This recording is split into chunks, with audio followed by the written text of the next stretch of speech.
Le gymnase du lycée technique et hôtelier est transformé en salle de boxe.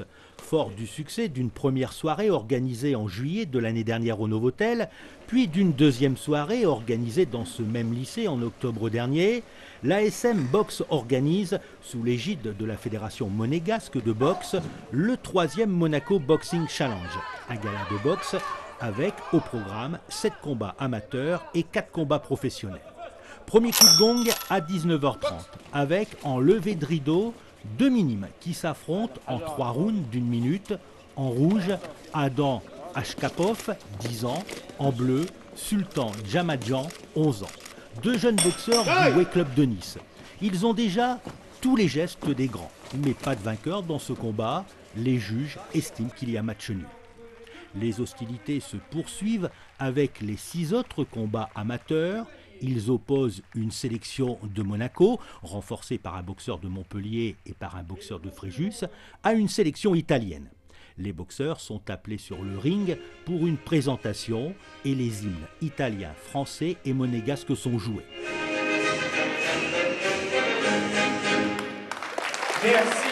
Dans la salle, 450 personnes ont pris place.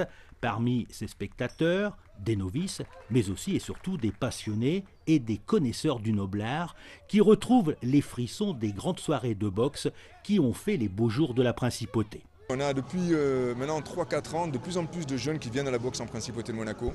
Je crois qu'on est au-delà des 140 licenciés cette année, donc c'est positif.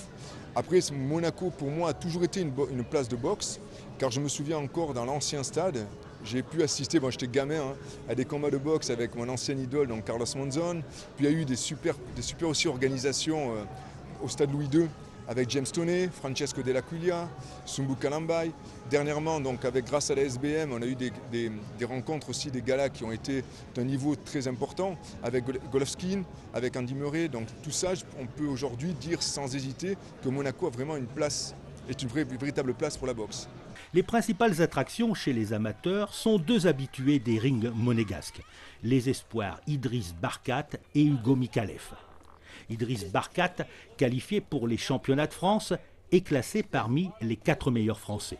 Licencié à la SM Box, il est opposé à Alex Croudou, vice-champion d'Italie dans la catégorie des poids légers. Le combat se déroule en 3 rounds de 2 minutes. Idriss est favori et montre une nouvelle fois qu'il en a dans les gants. Il s'impose logiquement et facilement. On avait la même taille et j'ai réussi à le gérer avec une technique qu'on avait mis en place déjà et le travail était là.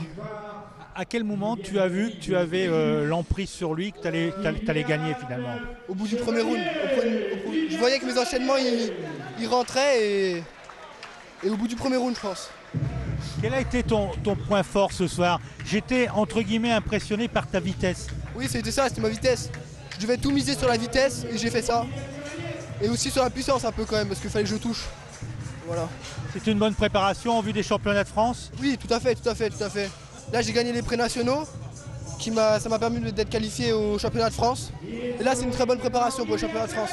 Hugo Mikalev a lui la lourde tâche d'affronter en 3 rounds de 3 minutes dans la catégorie des super légers Paolo Patrascu, champion d'Italie, 9 défaites seulement en 55 combats.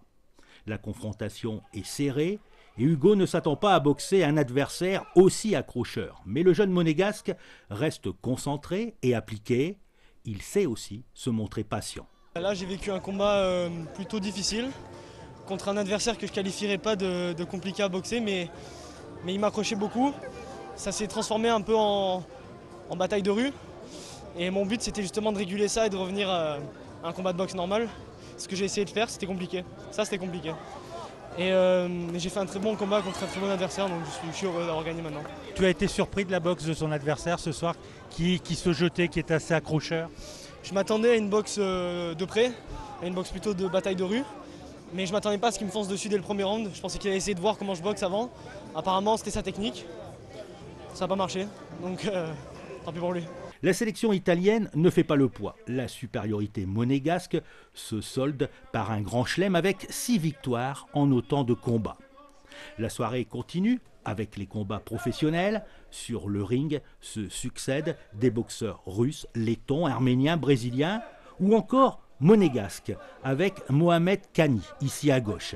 L'espoir français de la catégorie des poids welter et vainqueur du critérium des espoirs affronte l'Ouzbek Alisher Ashurov. Le combat est intense et à l'issue des 8 rounds de 3 minutes, c'est le jeune monégasque qui triomphe logiquement au point.